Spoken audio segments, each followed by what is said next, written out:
नमो तस्स भगवतो अरहतो। नमो बुद्धाय। मैं तनुश्री कश्यप आप सभी का हार्दिक स्वागत करती हूँ हमारे विशेष कार्यक्रम धम्मदीप में। साथियों, कल के भाग में हमने चर्चा की तथागत बुद्ध की भेंट 3 जटाधारी कश्यप भाइयों के श्रेष्ठ उरुवेल कश्यप से होती है।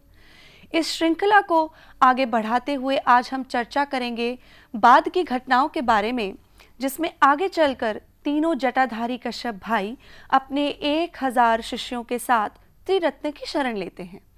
इस विषय पर रोचक जानकारी देने के लिए हमारे मध्य उपस्थित हैं भंते कुशल सुमन जी।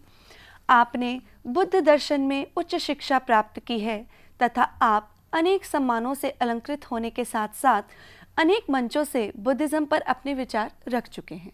तो हम स्वागत करते हैं भंते कुशल सुमन जी का। वंदामी भंते जी, आपका हमारे इस कार्यक्रम धम्मदीप में बहुत बहुत स्वागत। बहुत हर्ष है मुझे आपको ये बताते हुए कि हमारा कार्यक्रम दर्शकों द्वारा बहुत सराहा जा रहा है और सुझावों और प्रश्नों की संख्या निरंतर बढ़ती जा रही है। इसी श्रृंखला में हमारे दर्शकों का यह प्रश्न है कि जब कोई उपासक या उपासिका किसी भिक्षु को वंदामी भंते कहकर संबोधन करता है तो उसका क्या मतलब है। इस प्रश्न का उत्तर सुनने के लिए तो मैं भी बहुत इच्छुक हूँ।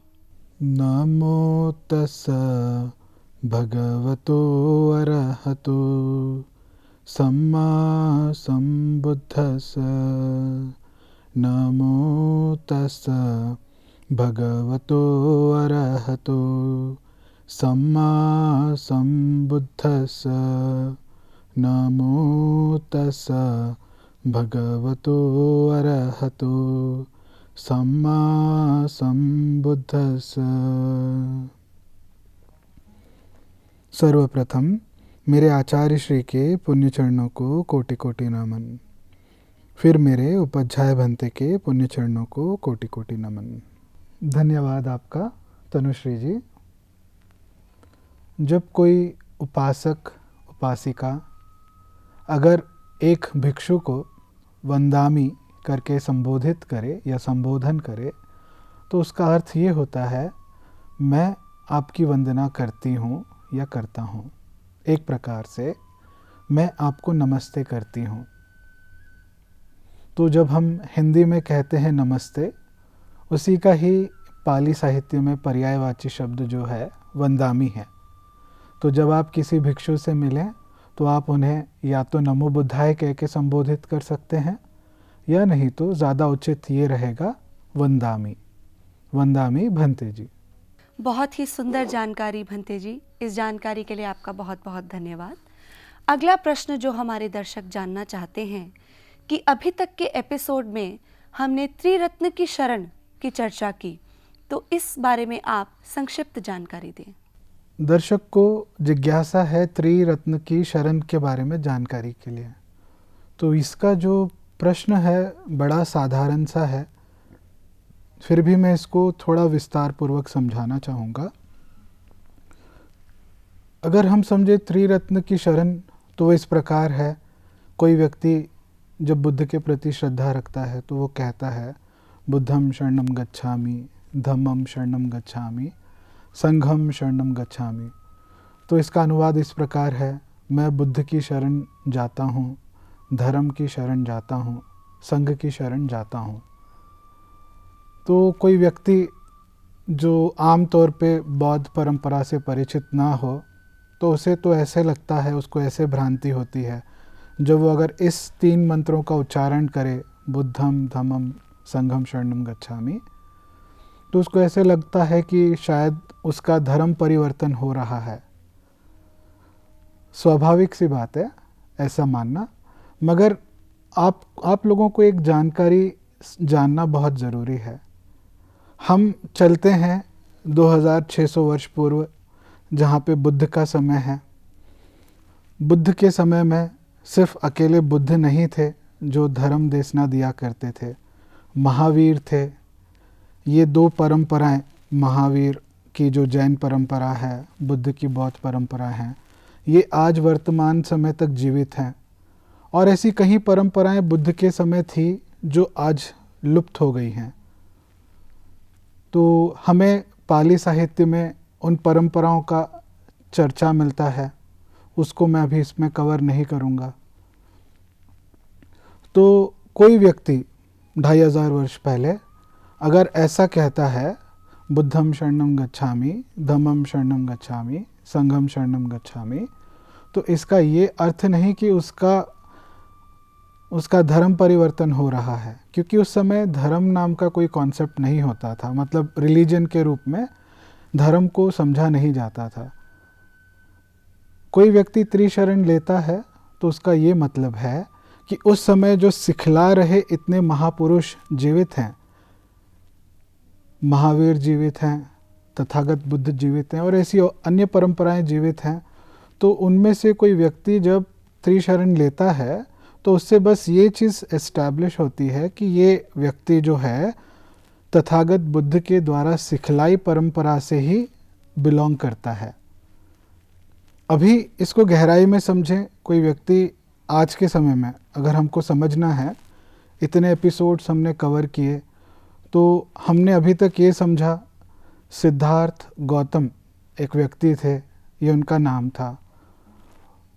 बुद्ध ये अवस्था है जो उन्होंने प्राप्त की।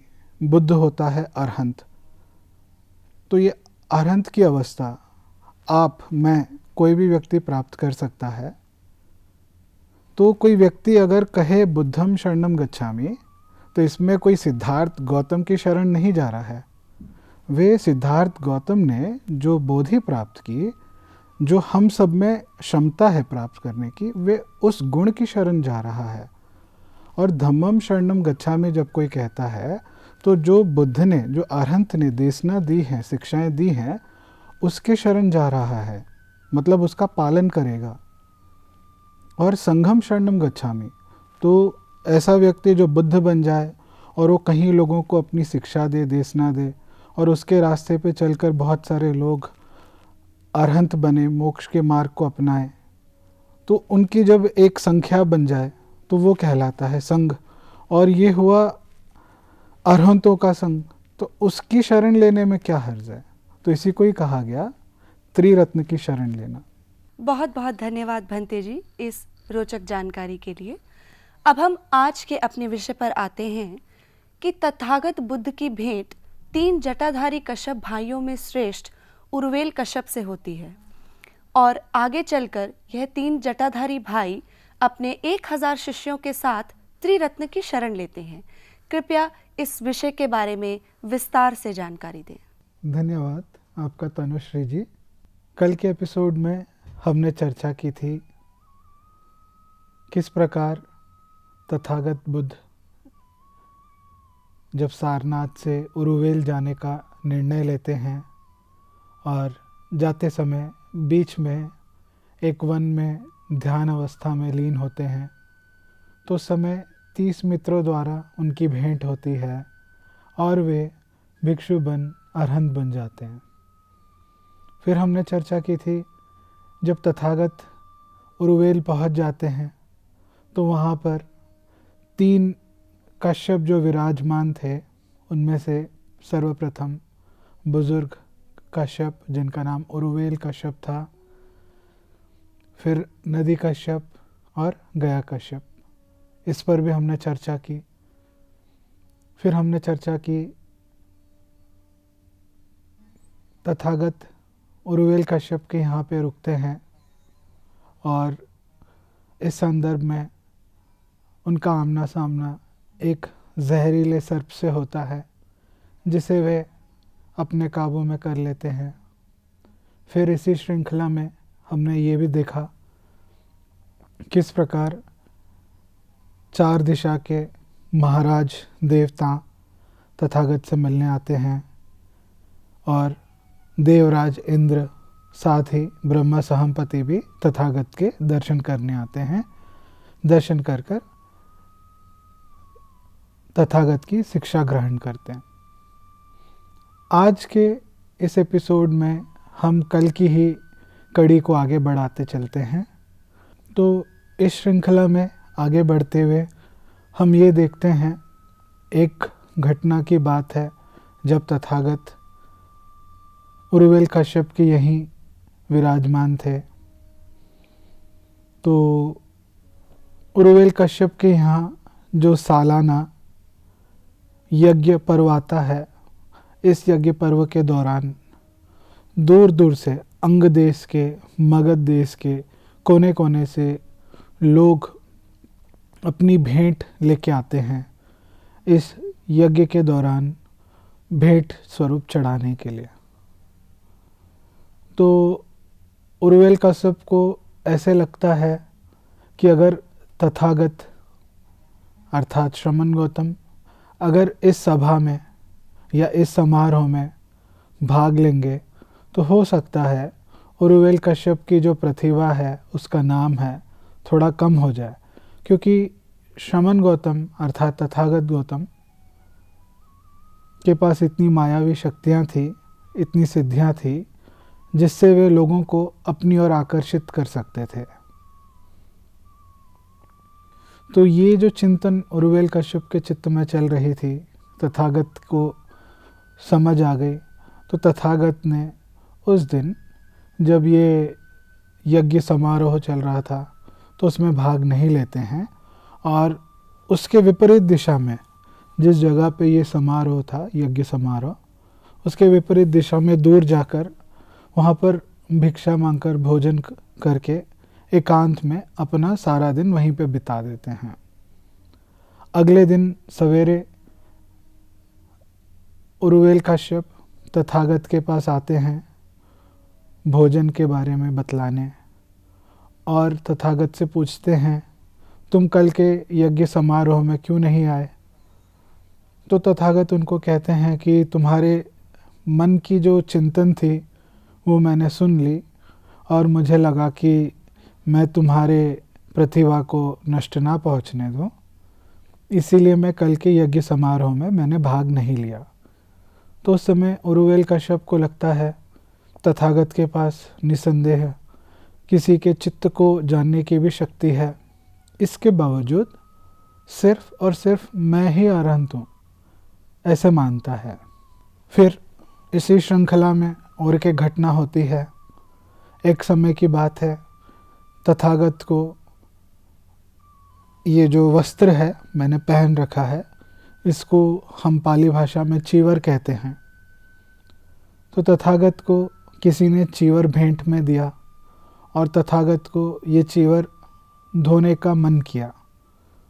तो वे जहाँ पे ठहरे हुए थे वहाँ से कुछ ही दूर जाकर खोजते हैं कोई पानी का स्रोत जहाँ पे वो अपने इस चीवर को धो पाए। तो उस समय देवताओं के जो राजा हैं इंद्र, वे तथागत के सामने पधारते हैं। पधार कर अपने हाथों से कुछ ही क्षणों के अंदर ज़मीन खोदकर वहाँ पर पोखर बना देते हैं। तो तथागत इस पोखर में अपने चीवर को धोते हैं। पोखर में चीवर धोने के बाद फिर तथागत के मन में एक चिंतन होता है कि ये चीवर धोने के दौरान हम कपड़ों को एक पत्थर पर पीटते हैं। तो तथागत ने भी ऐसे चिंतन किया, यहाँ पे तो कोई पत्थर नहीं दिख रहा इस चीवर को पीटने के लिए। तो उसी समय देवता के राजा इंद्र, उन्होंने एक बहुत बड़ा वहाँ पर पत्थर लाकर लगा दिया, और फिर तथागत को बाद में जब अपना चीवर सुखाना था तो पास ही के एक देवता, एक जो वृक्ष था जिसका नाम कुकुद कर है, उस वृक्ष की डाली को नीचे कर दिया, जिस पर तथागत ने अपने चीवर को सुखा दिया। तो ये घटना घट जाती है। अगले दिन उरुवेल कश्यप दोबारा आते हैं भोजन पूछने। तो तथागत से पूछते हैं कि ये तो कल तक मैंने यहाँ पे कोई पोखर नहीं देखा, ना ही ये पत्थर था, और ना ही इस पेड़ की डाली को किसी ने नीचे की ओर झुका के रखा था। तो ये कैसे संभव है कि एक रात में ये सब कुछ हो गया?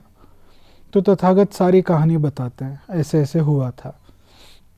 इसके बावजूद उरुवेल कश्यप को ऐसा लगता है कि तथागत के पास सही में बहुत शक्तियां हैं, जिस कारण देवता लोग आके तथागत की सेवा करते हैं। इसके बावजूद मैं ही अरहंत हूँ, ऐसी चिंतन करता है उरुवेल कश्यप।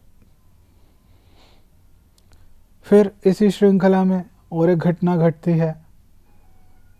अगले दिन सवेरे तथागत के पास उरुवेल कश्यप भोजन का निमंत्रण लेके आते हैं।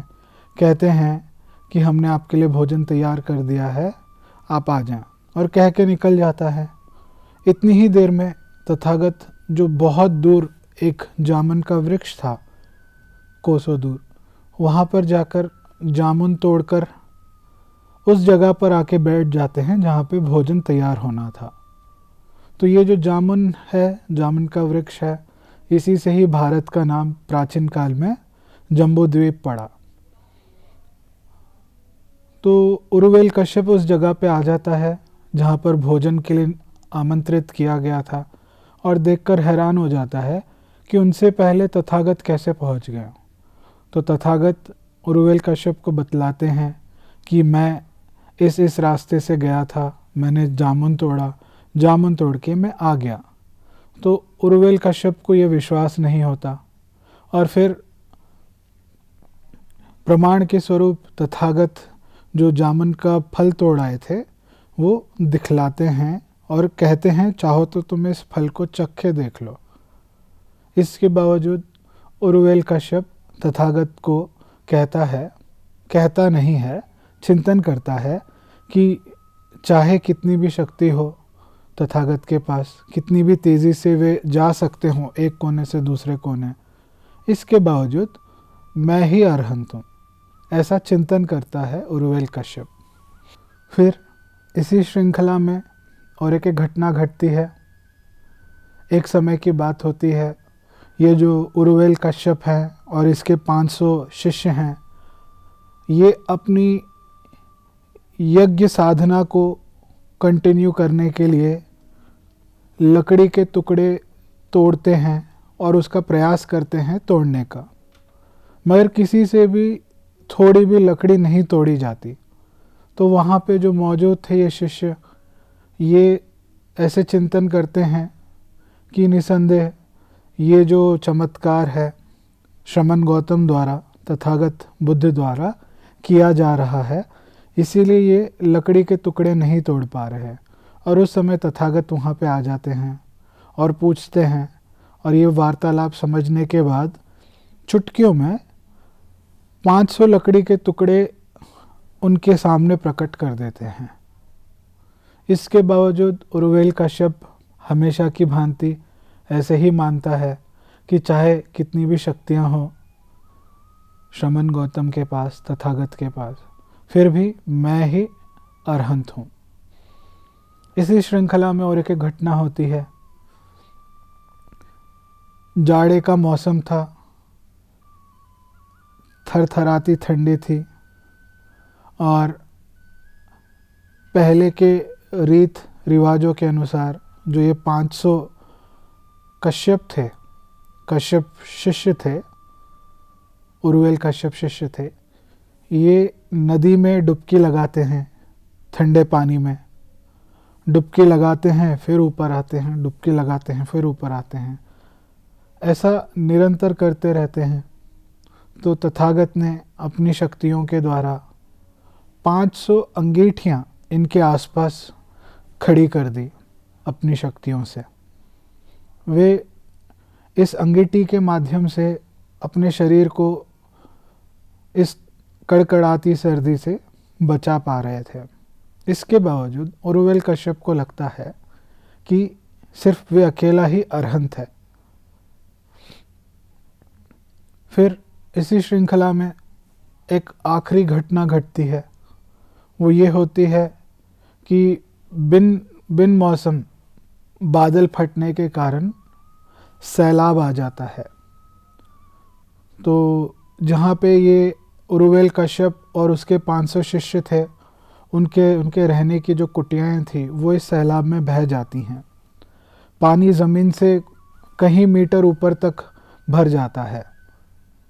तो ये उरुवेल कश्यप अपने 500 शिष्यों के साथ नाव में बैठ के उस जगह पे आता है जहाँ पर तथागत होते हैं, और उनको लगता है कि तथागत निसंदेह इस सैलाब में बह गए होंगे। तो जब वे नज़दीक आके देखते हैं, हैरान हो जाते हैं। हैरान इसीलिए होते हैं जहाँ पे तथागत रह रहे थे उस जगह के इर्द गिर्द पानी बिल्कुल भी नहीं मौजूद था। उसके आसपास से पानी निकल गया। जहाँ पे तथागत थे वहाँ पे एक बूंद भी पानी नहीं था। तो वे नाव में आके देख के हैरान हो जाते हैं कि हम लोगों के कुटियाँ सारी बिखर गई पानी में, और तथागत के आसपास एक बूंद भी पानी नहीं है। जो भी पानी सैलाब जा रहा है वो तथागत से दूर चला जा रहा है। और तथागत के पास जब वो पहुँच के दूर से देखते हैं तो तथागत अपनी जादुई शक्तियों से, मायावी शक्तियों से, सिद्धियों से उड़कर उरुवेल कश्यप के नाव में आके बैठ जाते हैं। तो ऐसे जब होता है, उसके बावजूद भी उरुवेल कश्यप ऐसे ही मानता है कि कितनी भी शक्तियाँ हों श्रमण गौतम के पास अर्थात तथागत के पास, मगर ये अरहंत नहीं है, केवल और केवल मैं अरहंत हूँ। तो ये जो श्रृंखलाएं हैं बार बार घट रही हैं और बार बार तथागत समझाने का प्रयास कर रहे हैं संकेतों द्वारा, मगर उरुवेल कश्यप जो ये बात को नहीं समझता, तो तथागत को लगता है कि अभी काफ़ी है। और तब पहली बार तथागत उरुवेल कश्यप को अपने शब्दों द्वारा कहते हैं, हे उरुवेल कश्यप, ना ही तुम अरहंत हो और ना ही तुम अरहंत बनने वाले मार्ग पर चल रहे हो। तुम ऐसा कुछ नहीं कर रहे जिससे कोई व्यक्ति अरहंत बन सकता है या अरहंत के मार्ग पर आ सकता है। तो जैसे ही ये बात उरुवेल कश्यप सुनता है, एकदम हिल जाता है और उसी समय तथागत के चरणों पे गिर के क्षमा मांगता है और कहता है, मुझे आप भिक्षु बना दें। तो तथागत उरुवेल कश्यप से कहते हैं कि तुम्हारे पास 500 शिष्य हैं और जिनके तुम मुखिया हो, तुम अगर उन्हें बिना बतलाए मेरे पास भिक्षु बनोगे तो उनका क्या होगा? तो तुमको एक बार जाकर उनको सूचना देनी चाहिए, उनसे सलाह मशवरा करना चाहिए। तो वे तथागत की बातों की आज्ञा मानते हुए अपने 500 शिष्यों के पास जाता है और ऐसे कहता है कि मैं तथागत की शरण में जा रहा हूँ, तुम 500 शिष्यों को जो ठीक लगे तुम वैसे करो। तो उनमें से 500 शिष्यों में से ऐसे जवाब मिलता है उरुवेल कश्यप को कि हमको तथागत पर पहले ही श्रद्धा आ गई थी, मगर हम इंतज़ार कर रहे थे सही समय का। तो कहते हैं कि हम भी आपके साथ अभी तथागत के शरण लेते हैं। तो ये उरुवेल कश्यप और उसके 500 शिष्य एक ही साथ भिक्षु बन जाते हैं। और भिक्षु बनते हैं तो नियम के अनुसार बाल मुंडवाने होते हैं, दाढ़ी काटनी होती है।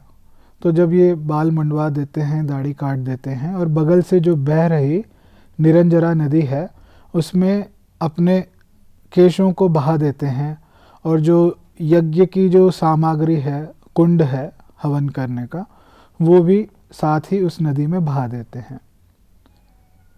तो जब बहा देते हैं तो कुछ ही दूर पे जब पानी आगे बढ़ के निकल जाता है तो वहाँ पे नदी कश्यप साधना कर रहा था। तो वे देख के हैरान हो जाता है कि इतनी भारी मात्रा में केश कटे हुए और ये जो यज्ञ सामग्री है, कुंड है, हवन कुंड है, ये बहते हुए आ रहे हैं। तो इसको चिंता होती है अपने भाई को लेके।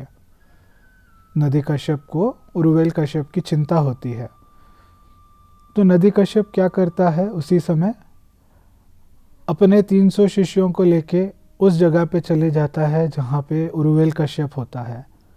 और वहाँ जाने के बाद फिर ये सारी घटना को सुनता है, समझता है, और ये भी तथागत के पास जाकर श्रद्धापूर्वक अपने केश काट, दाढ़ी काट, पीले वस्त्र धारण कर 300 शिष्यों के साथ बुद्ध की, धर्म की, संघ की शरण ले लेता है। तो जब ये अपने केश को काट कौन? नदी कश्यप अपने 300 शिष्यों के साथ जब केश को काट पानी में बहा देता है तो ये केश और आगे बढ़कर निकल जाते हैं जहाँ पे गया कश्यप अपने 200 शिष्यों के साथ विराजमान होता है। तो वे वापस से इसी प्रकार उसी जगह पे आता है जहाँ पर उरुवेल कश्यप होते हैं। तो जाके देखता है, सुनता है तथागत की शिक्षा को और अपने बचे 200 शिष्यों के साथ तथागत की शरण ले लेता है। तो इस प्रकार ये जो 3 कश्यप थे, उरुवेल कश्यप, नदी कश्यप, गया कश्यप और इनके 500, 300, 200 शिष्य, कुल मिलाकर 1000 शिष्य, ये 1003 तथागत की शरण ले लेते हैं। तो दर्शकों, आगे की कहानी हम आने वाले एपिसोड में देखेंगे। इस विस्तृत जानकारी के लिए आपका बहुत बहुत धन्यवाद भंते जी। भवतु सब मंगलम, भवतु सब मंगलम, भवतु सब मंगलम। सबका भला हो, सबका मंगल हो, सबका कल्याण हो। सुखियो सुखियो सुखियो। साथियों, आज के इस प्रोग्राम में इतना ही। अब समय हो चुका है आज के प्रोग्राम को विश्राम देने का, लेकिन उससे पहले आपको बताते चले कि आपके मन में जो भी प्रश्न हैं वह आप इस प्रोग्राम में पूछ सकते हैं। और प्रश्न पूछने के लिए आप हमारे व्हाट्सएप नंबर 9639010109 पर अपना प्रश्न भेज सकते हैं या हमारी ईमेल आईडी subharatibuddha@gmail.com पर भेज सकते हैं। तो उम्मीद है कि आप अपनी जिज्ञासाओं को दबाएंगे नहीं और हमारे इस प्रोग्राम में हिस्सा बन अपनी जिज्ञासा व प्रश्न ज़रूर भेजेंगे। तब तक मैं तनुश्री कश्यप भंते कुशल सुमन जी के साथ विदा लेती हूँ। कल इसी समय आपसे फिर मुलाकात होगी। नमो बुद्धाय। नमो तस्सा भगवतो अरहतो